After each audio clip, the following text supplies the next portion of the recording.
Estou de volta, conforme prometido, para neste vídeo, pessoal, analisar com vocês, então, o que houve de regulamentação nesse tempo de pandemia, e desde lá do dia 6 de fevereiro deste ano 2020, foi declarado como período de calamidade pública por um decreto do presidente da República, não, decreto legislativo, né? Aí foi um decreto legislativo, e desse decreto seguiu-se, né, a regulamentação de muitas questões, inclusive questões e temas trabalhistas.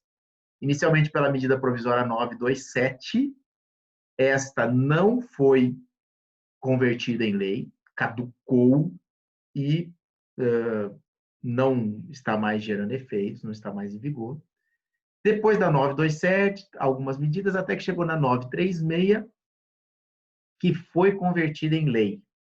A medida provisória 936 tratou basicamente de dois institutos: a redução da jornada com a proporcional redução de salário e a suspensão do contrato de trabalho. Se a gente pensar em redução de jornada e redução de salário, eu estou falando de duas alterações no contrato, né? Estou diminuindo a jornada e estou diminuindo o salário. Se eu trabalhar com os requisitos padrão de alteração do contrato do 468, eu tenho que pensar, a alteração tem que ser consentida pelo empregado e, mesmo assim, não pode causar prejuízo direto ou indireto. Ora, se eu já sei que ele vai ganhar menos, eu já estou trabalhando fora de um dos requisitos, né? Eu estou vendo que está havendo prejuízo. Alguém haverá de dizer, mas foi redução proporcional, está trabalhando menos, ganhando menos, o valor da hora dele foi mantido. Ok, mas o que vem no olerite dele no final do mês não é o salário que ele ganha hoje, menos. E o salário dele não vai diminuir. O supermercado não vai diminuir proporcionalmente. As despesas continuam, porém, o ganho será menor. Pior ainda a questão da suspensão, né? Suspensão do contrato, ele simplesmente para, suspende as atividades, não vai trabalhar. E aí a medida provisória previa, e a lei manteve, a questão do benefício emergencial de manutenção de emprego e renda. Um valor que, em palavras mais simples e numa visão já bem objetiva, é o seguinte: pegou o seguro-desemprego que o empregado ia ter direito lá na frente, quando ele for mandado embora, e começou a pagar esse seguro-desemprego durante a vigência do contrato de trabalho. É exatamente isso. No valor correspondente a seguro-desemprego, com fundo, né, pagamento oriundo da mesma, do mesmo cofre, da mesma origem do seguro-desemprego, para manter os empregos. O objetivo principal é a manutenção de emprego e renda. Eu queria rapidamente dar uma olhadinha com vocês, porque nem tudo que diz respeito à regulamentação dos tempos de pandemia a gente teve condições de estudar. Eu vou começar aqui projetando a Lei 14.020, de 6 de julho de 2020. Deixa eu ficar maiorzinho também, um tempinho para eu poder ficar grande aqui. Esta lei é a conversão, note aqui do lado, a conversão da medida provisória 936 de 2020. Então, foi a partir da medida provisória que surgiu essa regulamentação no trâmite do Congresso, né? Houve alguma alteração, alguma adaptação, e daí, então, a aprovação desta lei de 6 de julho. Vamos ver lá do que trata. Olha lá. Esta lei institui o Programa Emergencial de Manutenção de Emprego e Renda e dispõe sobre medidas complementares para enfrentamento do estado de calamidade pública, a que já me referi no início da aula, reconhecido pelo Decreto Legislativo 6, de 20 de março de 2020, e da emergência de saúde pública de importância internacional decorrente do coronavírus, de que trata a Lei 13.979, de 6 de fevereiro de 2020. Aliás, o pessoal fala que não é tecnicamente correto falar coronavírus, né? Se você quer se referir ao vírus propriamente dito, deveria ser SARS-CoV-2. Se você quer se referir à doença, seria COVID-19. Enfim, mas não vamos nos apegar a isso também. Mas está dito aí, então, que está instituindo o Programa Emergencial de Manutenção de Emprego e Renda. Você deve ouvir, de repente, alguém falar por aí em PEMER. PEMER, Programa Emergencial de Manutenção de Emprego e Renda. Está falando aqui dessa disciplina da questão trabalhista. Lembrando que tudo que se disciplina aqui está vinculado ao estado de calamidade pública reconhecido no Decreto Legislativo número 6, que é de março de 2020. 20 de março. A medida provisória 936, acho que era de 2 dias depois, salvo engano, dia 22 de março. Só ver lá se era um domingo, 22 de março, a gente confirma que é exatamente esse o dia da medida provisória. A lei depois foi de 6 de julho. Vale dizer, quando acabar o estado de calamidade pública, isso aqui não vale mais. Em princípio, o decreto legislativo reconheceu a calamidade pública até 31 de dezembro deste ano já. Já jogou lá para frente. Então, o que está aqui vale enquanto durar o estado de calamidade, portanto, vale até 31 de dezembro de 2020, por enquanto. A gente não sabe se vai prorrogar depois, ou até se vai antecipar, reconhecer o fim da calamidade antes ainda de 31 de dezembro. No momento mesmo que nós estivermos mais em estado de calamidade, o que está disciplinado aqui não vale. Lembrando que havia uma limitação de até, no máximo, 90 dias dentre as duas medidas, suspensão suspensão do contrato ou redução da jornada com redução de salário, e isso está sendo prorrogado por decreto agora do Executivo, autorizado pela lei. Estamos caminhando já para a segunda prorrogação. Então, depende também do Executivo prorrogar a possibilidade da suspensão ou da redução da jornada e do salário, senão a gente nem chega em dezembro desse ano, porque os prazos são menores. Já estamos chegando no mês 9, 10, 11, 12, 120 dias, daqui a pouco mais uma prorrogação, a gente já está praticamente alcançando o fim do ano. Programa Emergencial de Emprego e Renda. O que, afinal de contas, é isso? Olha só, o artigo 2º, eu não vou analisar a lei inteira não, tá? Nós vamos nos situar e depois vamos naquilo que interessa e vai tratar da alteração e dos requisitos para alteração. Só ver aqui, até o artigo 3º nós vamos analisar, depois a gente vai direto para os requisitos. Fica instituído o PEMER, o Programa Emergencial de Manutenção de Emprego e Renda, durante o estado de calamidade, que visa preservar emprego e renda, garantir continuidade das atividades laborais e empresariais e reduzir o impacto social decorrente das consequências do estado de calamidade pública e da emergência de saúde pública. Quais são as medidas propostas, então, para, nesse quadro de pandemia, preservar emprego e renda? As medidas do programa emergencial são as seguintes, diz o artigo 3º. O pagamento de um benefício emergencial. O pagamento de um benefício. E é aquilo que eu disse a vocês, o seguro-desemprego que vem ser pago no contrato que está em vigor. Além desse pagamento, ele vem aliado a uma de duas situações, ou a redução proporcional da jornada de salário, ou a suspensão temporária do contrato de trabalho. Então, quando eu falo de programa emergencial de manutenção de emprego e renda, desse direito do trabalho de emergência do tempo de pandemia, a Lei 14.020, ela traz duas situações. Redução proporcional de jornada e salário, eu vou trabalhar menos e vou receber menos, ou suspensão do contrato, que aí eu não vou trabalhar, não vou receber salário do meu empregador, e vou receber só uma coisa, que é o benefício emergencial, porque tanto na redução quanto na suspensão, esse benefício será pago para complementar o ganho do trabalhador, ainda que ele, em alguns casos, em muitos casos, não seja suficiente para recompor o valor da remuneração total do empregado. Muitos empregados vão, no final das contas, no final do mês, receber menos do que recebia de salário, considerando a soma de um salário mantido, quando tem uma redução, somado ao benefício especial, ou quando considerado o valor do benefício emergencial.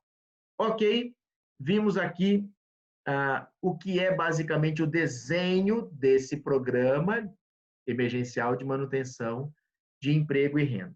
Eu agora vou saltar lá para o artigo 7º. O artigo 7º vai tratar da redução proporcional de jornada de trabalho e de salário.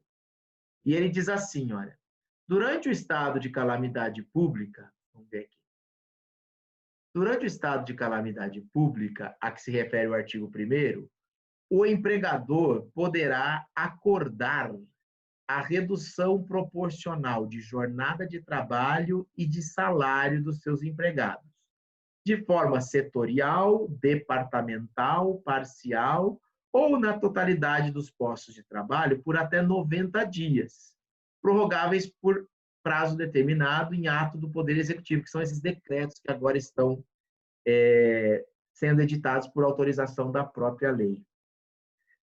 Então, veja, aqui está dizendo que o empregador pode acordar a redução proporcional de jornada de trabalho e de salário. Vejam, é um acordo. Mas é acordo mesmo? Ele chega para o empregado e fala assim, preciso reduzir sua jornada, reduzir seu salário, porque não estou dando conta, pandemia. O empregado vai ter condição de oferecer alguma resistência? Né? É um acordo praticamente de adesão, né? Uma proposta aí de adesão. De todo modo, deve ser preservado o valor do salário hora, como se vê aqui, e a pactuação vai se dar na forma do disposto nos artigos 11 e 12 dessa lei, por convenção coletiva de trabalho, acordo coletivo de trabalho ou mesmo por acordo individual. O que a gente pode observar aqui é que, embora se fale em acordo e, portanto, se presuma que o mútuo consentimento tem que estar presente, ainda que manifestado por um sindicato no lugar do próprio trabalhador, num acordo ou numa convenção coletiva, o requisito da ausência de prejuízo ou da impossibilidade de prejuízo direto ou indireto ao trabalhador, esse aqui foi esquecido, foi flexibilizado, porque se eu estou reduzindo o salário, eu já estou causando um prejuízo aí direto para o empregado, e o benefício emergencial nem sempre vai recompor o valor dos ganhos desse trabalhador. Então, aqui fica já para trás o requisito da inexistência de prejuízo. Poderá haver prejuízo verificado, demonstrado, mas ainda assim eu não vou poder anular essa alteração, não é? E diz aqui que na hipótese dessa pactuação for por um acordo individual, e quando ele é individual ele tem que ser escrito, isso tem que ser avisado com 2 dias de antecedência, e a redução vai se dar da seguinte forma, aí é padronizado quando é acordo individual. Meu Deus, passei lá para o artigo 11. Vou voltar para o artigo 7º. Peraí, 8º, artigo 7º. Deixa eu baixar aqui devagarzinho. Quando é acordo individual, eu só posso encaixar nesses 3 parâmetros. 25% de redução, 50% de redução e 70% de redução. Tá ok? Vi aqui basicamente só como é que é a redução, acordo coletivo, convenção coletiva ou acordo individual. Vai ter a correspondente e proporcional redução de salário. Então, aqui eu já vi que o requisito da ausência de prejuízo ficou para trás. O artigo 8º vai tratar da suspensão temporária do contrato, dizendo que durante o estado de calamidade, o empregador pode acordar a suspensão temporária, também de forma setorial, departamental, parcial ou na totalidade. Veja, setorial, né? Só um setor vai ficar parado, ou só aquele departamento, ou só essa parte da empresa, só a parte produtiva, só a parte administrativa, enfim. Ou todo mundo, a empresa vai fechar total. A suspensão é por 60 dias, no máximo, podendo ser prorrogada se o governo também prorrogar por decreto. Essa suspensão, diz o parágrafo 1º, será pactuada também na forma do artigo 11 e 12, por convenção coletiva, acordo coletivo ou ainda mesmo por um acordo individual escrito. Vamos lá, então, para os artigos 11 e 12, verificar o que eles dizem sobre a forma como se dará a pactuação. Vamos ver aqui, artigo 11. Opa, não selecionou. Aqui. As medidas de redução proporcional de jornada de trabalho e de salário ou de suspensão do contrato de trabalho de que trata essa lei poderão ser celebradas por meio de negociação coletiva, acordo coletivo ou convenção coletiva, observado o disposto nos artigos 7º e 8º da lei. Aqui está tratando da negociação coletiva que estabeleça redução de jornada de salário ou suspensão temporária do contrato. O parágrafo primeiro diz que a convenção coletiva ou acordo coletivo poderão estabelecer redução de jornada e de salário em percentuais diversos dos previstos no inciso 3 do artigo 7º. Quando eu disse lá que se é negociado individualmente, só pode se reduzir num padrão de 25%, 50% ou 70%. Se é por acordo coletivo, você pode negociar 40%, 65%, 30% de redução. Na negociação coletiva, você define do jeito que você quiser. Mas aí depois vai ter uma proporção aqui para pagamento do benefício emergencial. Olha só, por exemplo, se a redução for de até, ou melhor, se ela for inferior a 25%, não haverá percepção de benefício especial. Ou seja, não haverá nenhum complemento.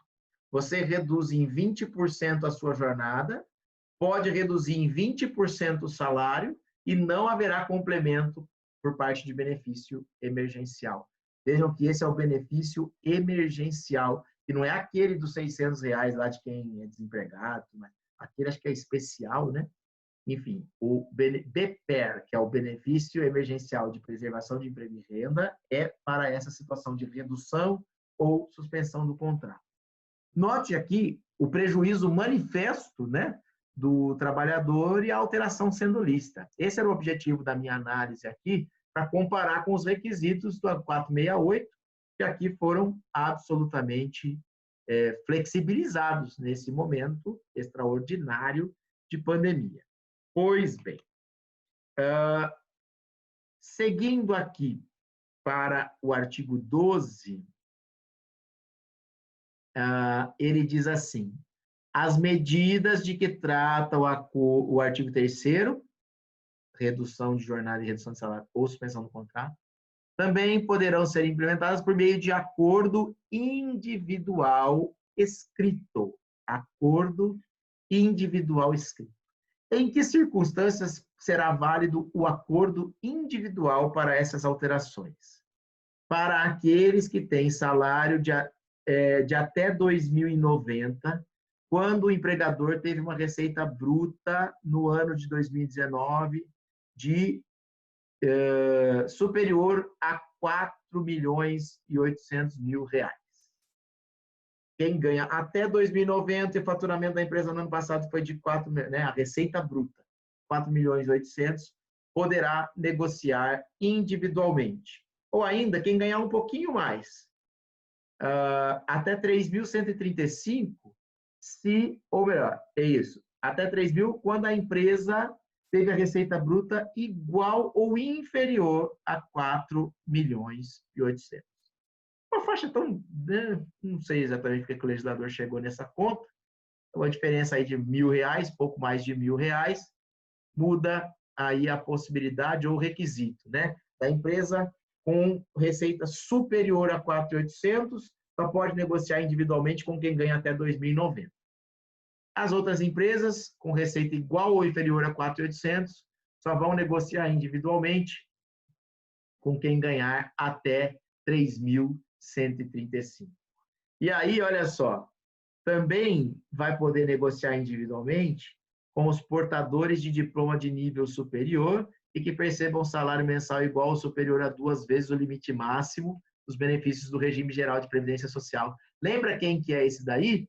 O hipersuficiente, né? Olha lá, está dito aí que quem tem diploma de nível superior e ganha aproximadamente 12.000 para mais, ele vai poder também negociar redução de jornada e de salário ou a suspensão do seu contrato individualmente. Fora dessas hipóteses, será necessário o acordo coletivo ou a convenção coletiva. Em outras palavras, será necessária a negociação coletiva com a participação do sindicato. Portanto, desculpe o perdão do pleonasmo, mas é para retificar que se a negociação coletiva deve se dar com a participação do sindicato. Note, essa consequência que eu estou passando para vocês está aqui no parágrafo 1º, né? Para empregados não enquadrados no caput desse artigo 12, as medidas somente poderão ser estabelecidas por convenção coletiva ou acordo coletivo, exceto quando a redução não for, ou for de até 25%, até 25% sempre poderá negociar individualmente, ou ainda, se com a redução e o pagamento do benefício, o empregado continuar ganhando a mesma coisa, é o que está aqui, são as duas hipóteses, então, em que será dispensada a negociação coletiva também.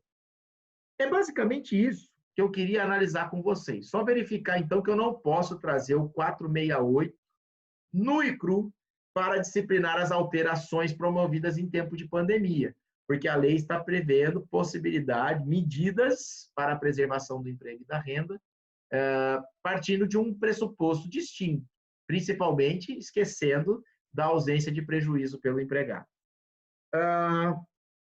Uma outra, vou suspender aqui essa projeção, um outro tema que também trouxe mudança quanto ao requisito para alteração do contrato, diz respeito ao teletrabalho, por exemplo. O teletrabalho, eu separei aqui para vocês o que diz a CLT a respeito dele, com redação dada pelo... deixa eu achar aqui agora, CLT, vamos ver se eu vou conseguir projetar. Espera aí, deixa eu voltar aqui para onde eu estou. Será que eu já consegui pôr a CLT aqui? Sim, consegui. Acho que consegui. Espero que tenha conseguido. Eu estou aqui dentro da CLT, no artigo 75. Deixa eu baixar um pouco. Na verdade, subir. Tratando de teletrabalho. Se não apareceu para vocês, gente, por favor, abram a CLT de vocês, abram a CLT no Google aí. Eu só quero mostrar o seguinte, né? Redação aqui do artigo 75 pela Lei 13.467, então é disciplina de reforma trabalhista do ano de 2017, dizendo que a prestação de serviços por teletrabalho observará o disposto neste capítulo. Definiu o teletrabalho e depois veio aqui no 75C para dizer que a prestação de serviço na modalidade de teletrabalho deve constar especificamente, expressamente do contrato. Você está combinando isso na admissão, isso tem que estar expresso, que será uma modalidade, né, de teletrabalho, será uma atividade na modalidade de teletrabalho. E se não era teletrabalho, vai ser e passa a ser. Qual é o requisito? Olha só, parágrafo 1º do 75C. Poderá ser realizada a alteração entre o regime presencial e o de teletrabalho, desde que haja mútuo acordo entre as partes, registrado num aditivo contratual. Olha só, então, em regra, para eu sair de um trabalho presencial e ir para o teletrabalho, precisa haver mútuo acordo. Não se falou nem ausência de prejuízo. Se previu apenas o mútuo acordo. Aí vem, eu vou tentar fazer um movimento aqui, que eu acho que para ter mais certeza de que mudou a tela para vocês. Estou fazendo uma migração aqui. Vamos jogar agora. Eu estou na medida provisória, vou subir aqui para mostrar para vocês. Medida provisória 927, de 22 de março de 2020. Confirmei a data aí que eu estava em dúvida quando eu falei de cabeça. Lembrando, era para estar tudo riscado aqui. Eu fui na versão de impressão do Planalto, porque essa medida provisória já não tem mais vigência e não foi convertida em lei. Porém, como eu tenho dito a vocês, pode ser que alguém tenha o contrato, né? O contrato de alguém tenha sido alterado na vigência dessa medida provisória, que foi de março até praticamente julho deste ano, até julho deste ano, que houve uma prorrogação. E os efeitos dessa alteração permanecerão válidos. Essa pessoa continua em teletrabalho, por exemplo, porque isso foi negociado na vigência da medida provisória 927. E eu vou mostrar para vocês que, especificamente em relação teletrabalho, o que vimos na CLT? Depende de mútuo acordo.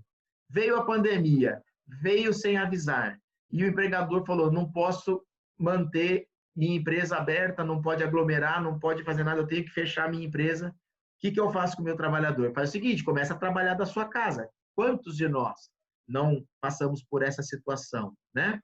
E aí veio a medida provisória, trabalhou uma série de possibilidades de alteração, medidas emergenciais ali para manutenção do emprego do pessoal. E aqui, num capítulo específico do teletrabalho, disse assim, olha, durante o estado de calamidade pública, a que se refere o artigo 1º, o empregador poderá, a seu critério de quem? Do empregador, alterar o regime de trabalho presencial para o teletrabalho, trabalho remoto ou outro tipo de trabalho à distância. Note, quando veio a pandemia, aquele requisito do 75C de mútuo acordo para que alguém vá para o teletrabalho deixou de existir.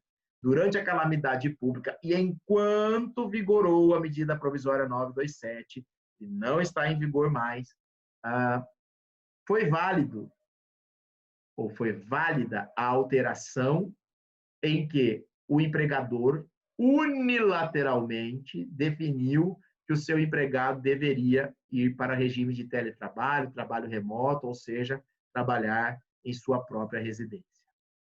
Notem, mais uma flexibilização, mais uma mudança nos critérios para alteração do contrato, em virtude da calamidade pública decorrente da pandemia, né, do coronavírus, da Covid-19, do SARS-CoV-2. Era basicamente isso, pessoal, que eu queria trazer de conhecimento a vocês, porque se você for trabalhar só com o requisito do 468 da CLT, não sabendo da existência da Lei 14.020, ou até mesmo da medida provisória 927, enquanto ela durou, você vai chegar à conclusão de que algumas alterações válidas neste período seriam ilícitas porque teve prejuízo, porque não houve mútuo consentimento. Olha só, ir para o teletrabalho pode ser feito unilateralmente. Redução de jornada e redução de salário. Acordo individual em alguns casos, ou necessariamente convenção ou acordo coletivo em outros, mas causando até mesmo prejuízo para o empregado, mas ainda assim sendo válido. Ou seja, o período de pandemia trouxe situações diversas daquelas que decorrem da regra geral do 468 para alteração lícita do contrato. Era isso que eu queria trabalhar com vocês. Voltarei ainda neste módulo, né, na noite de hoje, iniciando nosso novo tema no curso de trabalho, que será interrupção e suspensão do contrato de trabalho. Tá bom? Mais tarde vai subir para vocês lá. Por enquanto, vocês fiquem se divertindo com esses 2 vídeos que já subiram nessa segunda-feira. Tá bom? Beijo para todos, até mais tarde. Tchau, tchau.